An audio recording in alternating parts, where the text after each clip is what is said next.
As we're coming together, I was thinking as we tell the story in the Bible and in the Jewish Haggadah, that you come through, and it really has two major parts to the story. You've got the Passover itself, where they put the blood on the door frames, and by that they are saved from the angel of death that comes over. But then, after that, there comes another part. They come out of Egypt and they get to the Red Sea, and then there is this moment where the Egyptians attack them again. They go through the water, and then there's this sudden, huge judgment. So we really have that. You have the Passover salvation blood covenant, and then you have this tremendous, almost a military victory, sudden judgment at the Red Sea. Well, I was thinking about that. We know that the Passover, in terms of the blood salvation, comes up and is fulfilled in Yeshua dying on the cross and giving his life for us.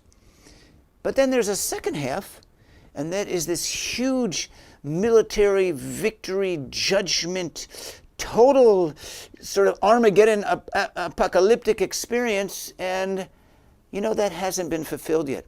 In fact, but there's many prophecies from the beginning of the Bible until the end, all have to say that there's a huge event coming, an Armageddon, an apocalypse, an end times war.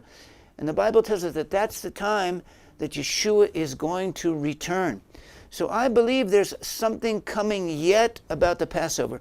We're not just teaching about the Jewish roots to learn what happened in the past, but we're learning from that pattern to say what's going to happen in the future. The rabbis say this, that the last redemption will be like the first redemption. What does that mean? It says when the Messiah comes in power and glory, it'll be on a somewhat similar pattern to what happened at the Exodus of Egypt. My friend Dan Jesser wrote a book called the Book of Revelation, the Passover Key, and he said you understand the Book of Revelation by going through and looking at the story of the Passover. And here's what I want to tell you.